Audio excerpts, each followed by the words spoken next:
Nexity, premier promoteur résidentiel. Trouvez votre logement partout en France sur nexity.fr. Nexity présente Sud Radio, Parlons Immo, Sylvain Lévy-Valency. Votre rendez-vous 100% immobilier sur Sud Radio jusqu'à 10h avec toute l'équipe de Parlons Immo. Bonjour Sylvain Lévy-Valency. Bonjour Jean-Marie, puis bonne année. Bonne année, meilleurs vœux à vous. C'est vrai qu'on s'était pas vu d'ici là depuis le temps. On est aussi avec toute votre équipe, Bérénice de Villefloriot, Grégoire Darico. On accueillera votre invité. On parle de quoi aujourd'hui ? Écoutez, il n'a échappé à personne, mon cher Jean-Marie, à vous toutes et tous qui nous écoutez, qu'il y a eu un remaniement ministériel il y a quelques jours et le grand absent, Jean-Marie, semble être le logement. Pour le moment, aucun ministre du logement n'a été annoncé par le gouvernement et le nouveau Premier ministre Gabriel Attal, un comble quand on sait les difficultés rencontrées par les Français. C'est ce dont nous allons discuter avec notre invité. Absolument, toutes les semaines aussi, 0826 300 300. Les auditeurs de Sud Radio nous posent des questions et vous les mettez en relation avec vos spécialistes. Absolument, c'est une séquence auquel on tient sur Sud Radio, répondre à nos auditeurs sur des questions qu'ils se posent comme toutes les semaines. N'hésitez pas à nous appeler pour nous faire part de vos problèmes. Cette semaine, nous avons une question, Jean-Marie, sur le déménagement dans un contexte financier difficile. Ouais. Et Dieu sait que les Français traversent des périodes difficiles. Une réalité qui touche beaucoup les personnes, notamment dans les territoires. Et c'est Bérénice qui va nous proposer justement une solution de réaménagement de sa maison ou de son appartement si le budget déménagement est trop serré. Et enfin, Jean-Marie, comme d'habitude, la rédaction vous emmène faire le tour de France des biens coup de cœur de la rédaction, ainsi que la présentation d'un bien viager avec notre partenaire Viagimo. Allez, tout de suite, c'est parti pour les infos à retenir de la semaine. C'est avec Bérénice de Villefloriot. Et oui, on va parler des crédits immobiliers sur 30 ans, c'est désormais possible. Et oui, bonjour à tous. Alors, c'est ce que commencent à proposer certaines banques, des crédits immobiliers sur 30 ans. Pourtant, les règles n'ont pas changé. La durée maximum d'emprunt pour un crédit immobilier est de 25 ans ou 27 ans en cas de travaux. Et le niveau d'endettement ne doit pas dépasser 35% de vos revenus. Ce sont les règles fixées par le Haut Conseil de stabilité financière, le HCSF. Alors, comment c'est possible ? Eh bien, les banques ont le droit de déroger à ces règles pour 20% de leurs dossiers. On va dire que c'est une souplesse que leur accorde de le HCSF. Alors c'est pas nouveau, mais les banques en profitent maintenant de ces dérogations car c'est à nouveau rentable pour elles de prêter de l'argent. Je vous l'avais dit, toutes les grandes banques sont de retour sur le marché du crédit, donc leur but c'est d'avoir de nouveaux clients et en rallongeant la durée du crédit immobilier, on augmente la capacité d'emprunt puisqu'on vient réduire les mensualités. Ça peut permettre à des ménages d'emprunter, des ménages qui ne pouvaient pas. Par exemple, si vous désirez emprunter 200 000 euros sur 25 ans à un taux de 4,05%, c'est un bon taux, vous rembourserez 1 061 euros par mois.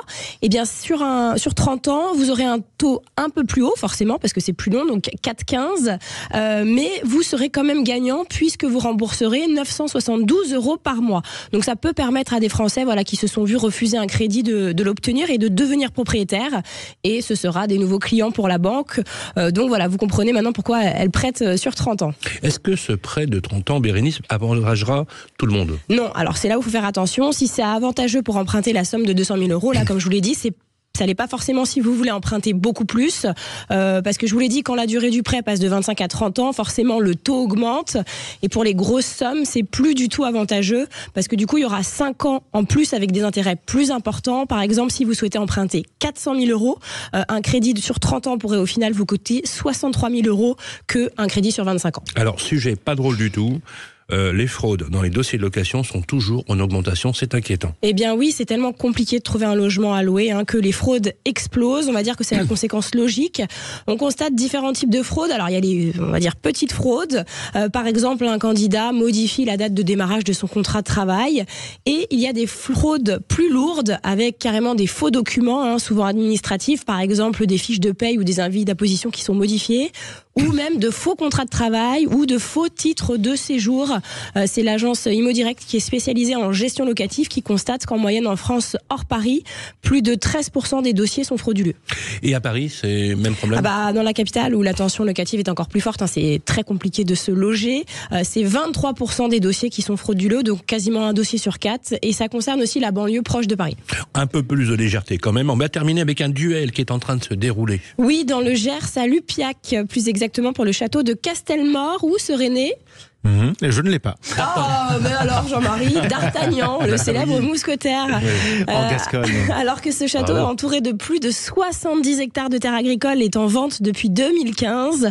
2 acheteurs potentiels se sont positionnés l'année dernière. Ils s'affrontent. Alors évidemment, je ne parle pas de combat d'épée.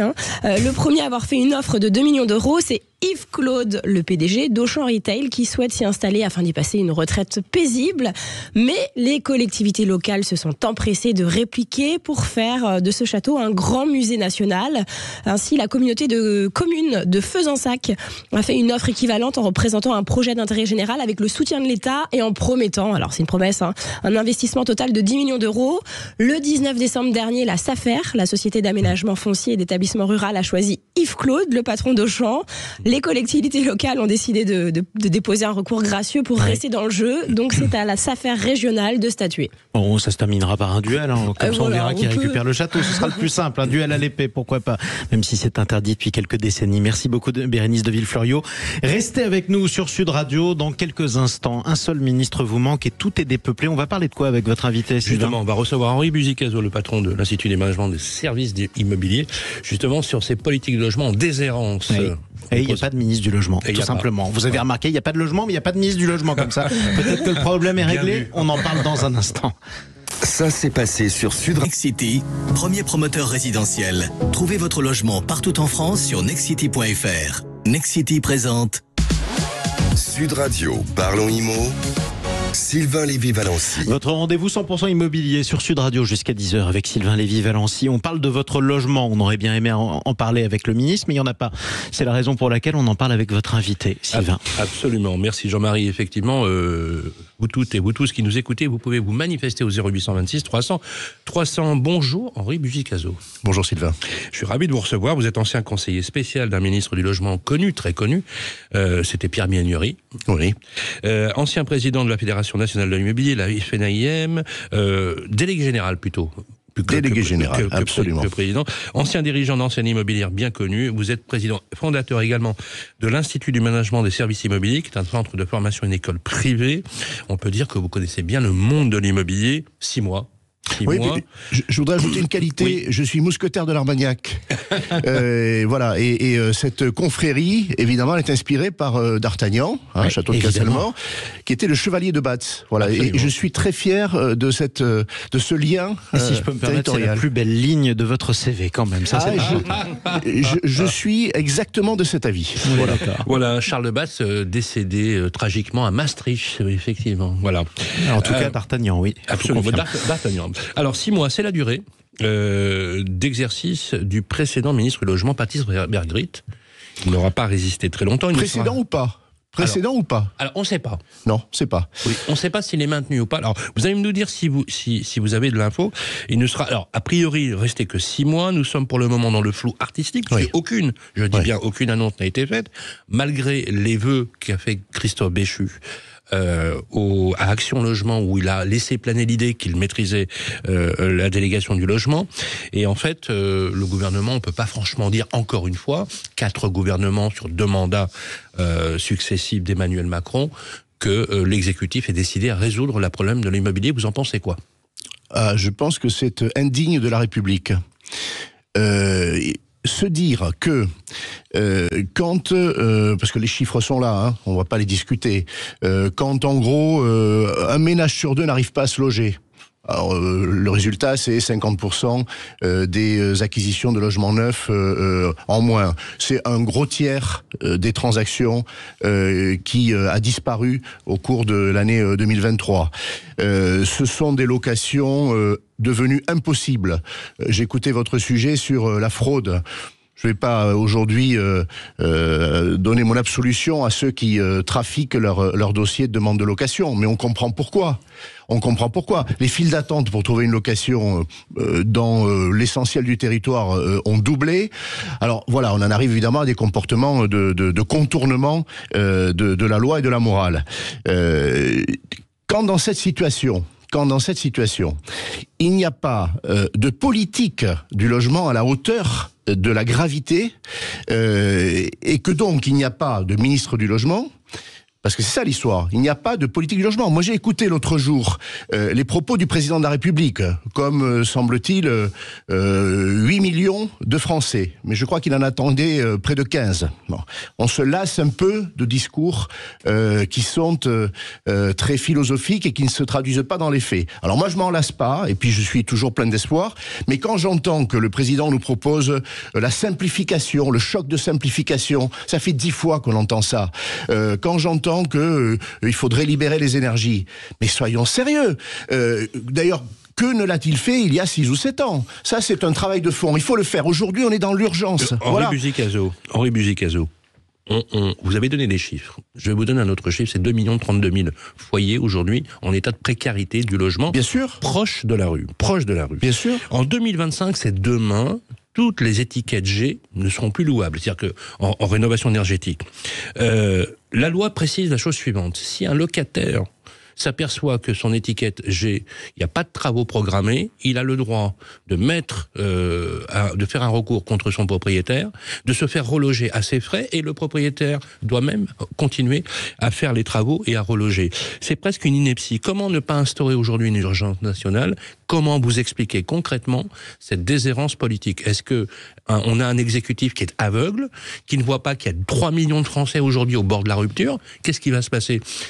D'où viendra finalement l'allumage de la mèche d'une bombe sociale qui risque d'exploser? Peut-être a-t-elle déjà explosé. Gabriel Attal, dans le discours de succession à sa prédécesseur, Madame Borne, a parlé des classes moyennes. Là, le soulèvement, il viendra des classes moyennes. L'abbé Pierre, il y a presque 70 ans, a lancé un appel. Il faut se rappeler ce que c'était. C'était pas pour les pauvres, les exclus, les marginaux. C'était pour les classes moyennes qui travaillaient, et les cas qu'on avait sous les yeux, c'était un ménage qui travaillait, dont l'enfant était mort de froid. Ça sera pratiquement 70 ans jour pour jour. Quand on a des étudiants, je préside une école, Sylvain, vous avez bien voulu le rappeler, qui, à Lyon par exemple, à Lyon, c'était la ville de l'abbé Pierre, occupe 80% des places de camping. Alors on peut dire, mais les jeunes aiment le camping. Non, on va être sérieux. Nous sommes en janvier. À Lyon aujourd'hui, il fait moins de 3. Eh bien, parce qu'ils n'arrivent pas à se loger. Ce sont des étudiants. Quand des ménages dorment dans leur voiture, il faut être sérieux. On est évidemment dans l'urgence. Le président de la République disait l'autre jour, « Ah, mais personne avant moi n'a fait autant pour l'hébergement d'urgence. J'ai plus que doublé les places. » C'est vrai, 200 000 places. Sauf que 200 000 rapportés à la gravité du problème, malheureusement, c'est une goutte d'eau. Et puis les classes moyennes, elles ne relèvent pas encore de l'urgence, parce que le basculement, il est très rapide. Hein.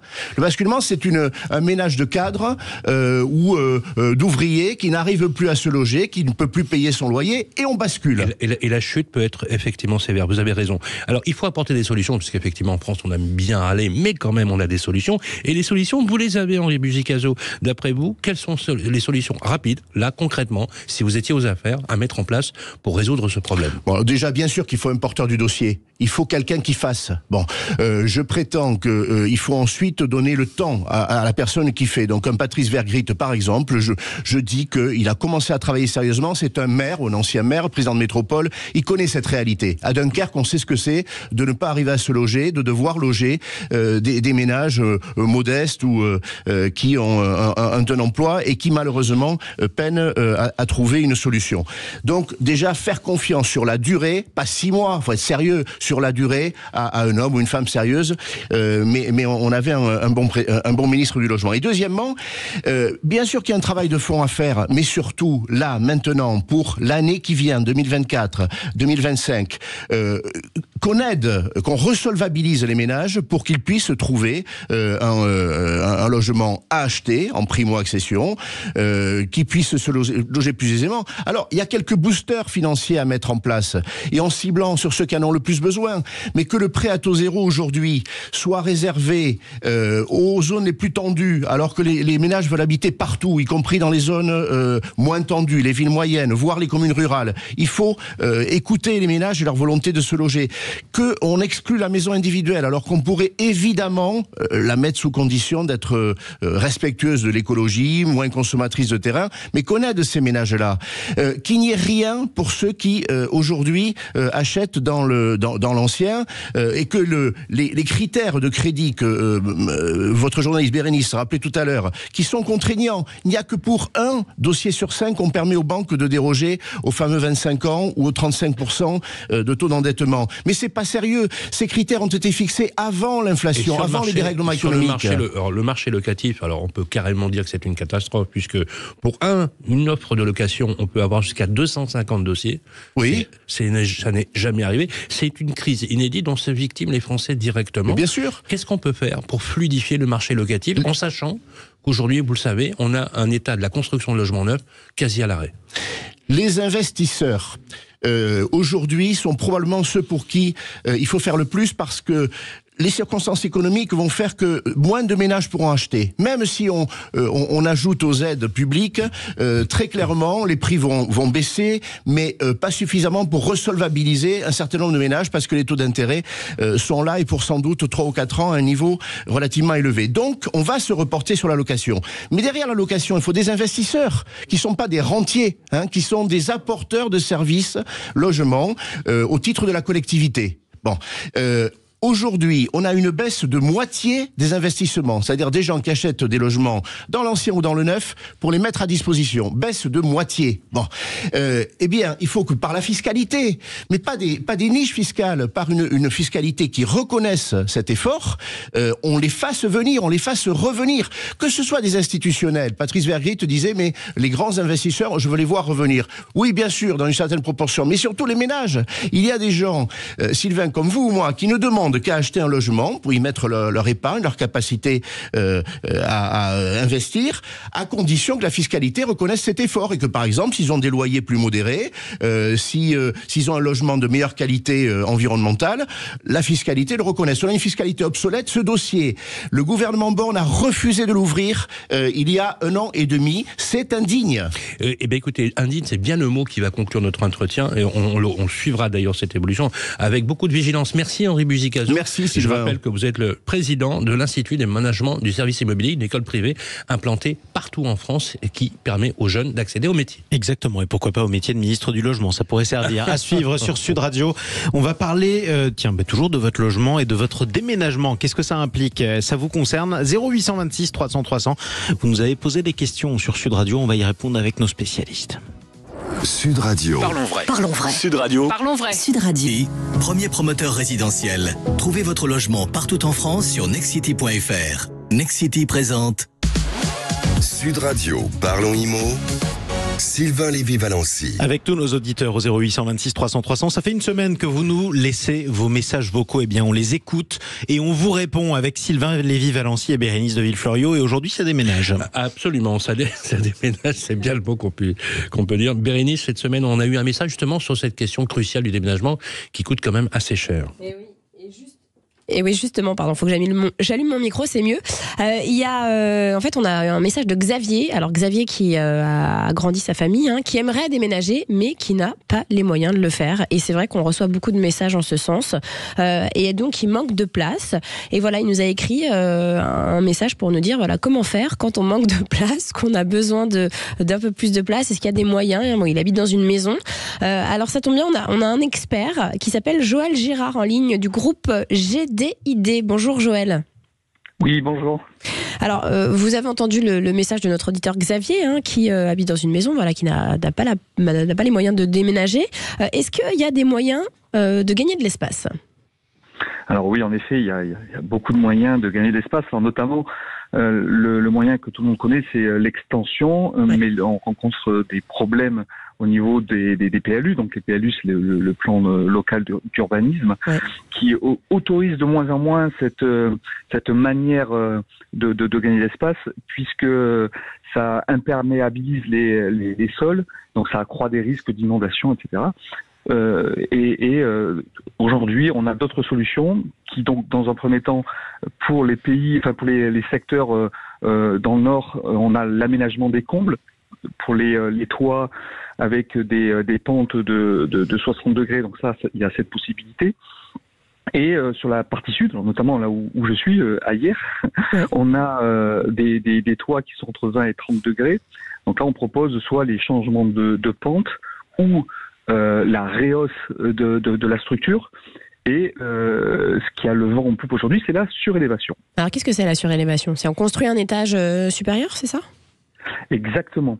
Donc la surélévation, ça consiste à augmenter la surface habitable en fonction du projet du client et surtout également du budget. Ouais. Donc de rajouter un étage supplémentaire sans modification d'emprise au sol. Donc c'est ça l'intérêt. Ouais.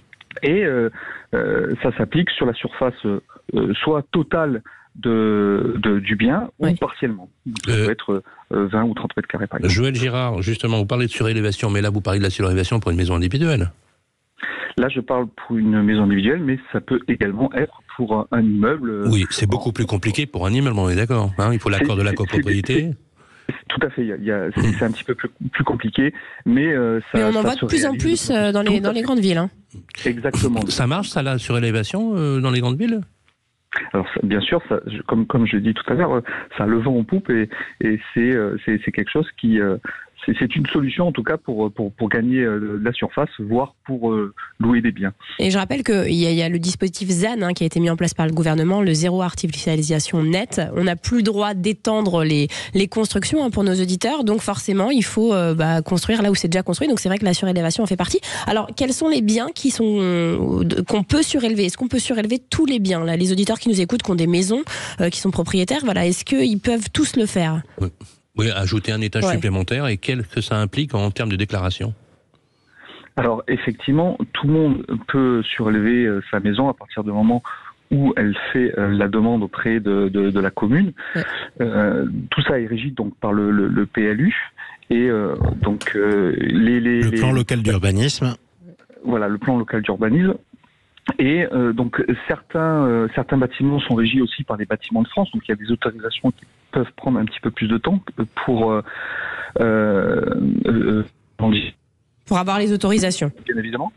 Voilà. Et ensuite, ça peut prendre, je dirais, entre le premier rendez-vous que l'on fait, nous, et le moment où on réalise les travaux, il peut se passer entre 5 à 6 mois. Est-ce que ça coûte cher ? Parce que, bon, là, pour le coup, Xavier, il n'a pas les moyens de déménager, donc forcément, il ne faut pas que ce soit... Ça, c'est sûr. Si ça n'ayant coûte plus pas cher les moyens de déménager, je me doute qu'il ne puisse pas forcément surélever quand on voit le coût que ça représente. Mais voilà, quels sont les moyens de maîtriser les coûts quand on sait qu'aujourd'hui, on a une inflation un peu compliquée pour les Français ? Oui, là, vous parlez d'une surélévation de 20 mètres carrés, par exemple. Ce serait l'idéal, ça, pour un bébé. Et oui. Combien ça coûte, ça, par exemple ? Alors, une surélévation de 20 mètres carrés, on est à peu près à 2 000 € le mètre carré pour du gros œuvre, pour la partie gros œuvre, hors d'eau, hors d'air. Et à cela, il faut rajouter entre 700 et 1 000 € à peu près le mètre carré pour la partie seconde œuvre, donc plomberie, électricité, placo, etc. D'accord. Oui, donc c'est quand même assez conséquent. Là, ça fera un petit billet à peu près, en grosso modo, à 60 000 € pour un petit peu moins, 50 000 € pour... Voilà, c'est ça. C'est à peu près ça. Est-ce qu'il y a d'autres travaux, j'imagine, en plus ? Ou non ? Ouais, alors, ce qui se passe aussi souvent, c'est que les clients souhaitent qu'on réalise, ou des sociétés spécialisées comme la nôtre réalisent les travaux en gros œuvres et elles s'occupent de toute la partie seconde œuvre parce qu'ils connaissent du monde, parce qu'ils savent faire et parce qu'ils ont un peu plus le temps. Est-ce qu'on peut rester à l'intérieur de sa maison quand il y a des travaux de surélévation ? Il faut qu'on paye l'hôtel en plus. Alors bon, justement, notre manière de travailler, donc on travaille avec le réseau Comble dans France qui fabrique ses propres poutres espace, donc qui est le plancher sur lequel on passe en déposant des tuiles sans déposer tout de suite la couverture. Et peu de temps après, une fois qu'on a déposé le plancher, à ce moment-là, en quelques jours, on rehausse les murs et on fait la charpente et la couverture, ce qui fait que les gens restent chez eux pendant tout le temps des travaux. Et au moment de l'ouverture de la trémie, donc c'est le passage pour l'escalier, à ce moment-là, il y a que 2 jours où les gens ont de la poussière dans leur maison ou appartement. Donc ça reste possible de rester chez soi. Complètement. Et combien de temps ça prend pour faire ce genre de travaux ? Alors il faut compter à peu près 15 jours à 3 semaines pour la partie gros œuvre. Et ensuite, le second œuvre, en général, c'est entre 1 mois et 3 mois, en fonction des matériaux que l'on veut mettre, de ce que l'on veut faire. Si c'est qu'une chambre, effectivement, une chambre ou même où il y a peu de cloisons, ça va être moins compliqué que si on veut faire une salle de bain, un WC, plusieurs chambres, etc. Eh bien, merci beaucoup, Joël Girard. Je rappelle que vous faites partie du groupe GDID. Je rappelle aussi que vous tous qui nous écoutez, vous avez une question, vous ne pouvez pas déménager ou alors vous avez besoin de le faire, vous voulez faire certains travaux précis, 0826 300 300. Laissez-nous vos messages, on les écoute, on vous répond et on vous apporte des solutions avec toute l'équipe de Sylvain Lévy-Valency. Tout de suite, tiens, c'est le moment de déménager pour le coup, on va faire un petit tour de France avec vous, mon cher Sylvain. Absolument, avec notre ami Grégoire pour la rédaction, où vous nous emmenez, Grégoire, puisque, alors je sais que vous êtes très fan du Sud, est-ce que cette fois-ci on va un peu plus aller dans le centre? Je crois qu'on va aller pratiquement dans le centre Val-de-Loire. Oui, mon cher Sylvain, tout de suite pour se bien proposer en viager avec notre partenaire Viagimo, je vous emmène près de Tours et plus précisément sur l'île Bouchard, une petite île donc, comme son nom l'indique, située sur la Vienne. Une île d'une superficie de 3,48 km² exactement et qui compte quelques 1500 habitants. Elle est connue, alors pour la petite histoire, depuis 1947 par la communauté catholique pour ses apparitions de la Vierge Marie. Donc une île mystique. Notre bien est une maison de 8 pièces de 214 m². À la localisation idéale sur l'île, à proximité des commerces, à 20 minutes de Chinon et à 40 minutes du centre-ville de Tours. Récemment rénovée, la maison est composée au rez-de-chaussée d'une entrée spacieuse, d'une salle de bain, d'une grande cuisine équipée et d'une vaste pièce qui fait office de salon et de bureau avec 2 cheminées. Au premier étage, vous trouverez 5 chambres, une salle d'eau avec douche et baignoire. Enfin, au deuxième étage, vous aurez un grenier aménageable. Avec cette superbe maison, un jardin arboré de 1450 m² avec terrasse, dépendance, etc., etc., une borne de recharge pour voiture électrique et quelque chose qui va plaire à Jean-Marie, des panneaux solaires sous contrat EDF. Tout à fait. Pourquoi pas? Écoutez, merci beaucoup, ça me fait plaisir. Avec cette maison, vous avez un bâtiment annexe avec studio indépendant de 44 m², bien équipé d'une cuisine, salle d'eau et une chambre en mezzanine, ainsi que d'un atelier et d'un préau. Alors, quelles sont les conditions d'un viager qu'on rappelle à toutes celles et ceux qui nous écoutent? Alors, Sylvain, après cette magnifique description, j'ai le plaisir de vous annoncer que je vous parle d'une maison dont la valeur vénale est de 275 000 €. Elle est proposée ici en viager occupé au profit d'un homme de 81 ans et d'une femme de 80 ans. Viager occupé, cela veut donc dire que le couple reste y vivre. Si vous voulez l'acquérir, il faudra un bouquet de 42 000 € et une rente viagère mensuelle de 819 €. Une vraie belle opportunité donc.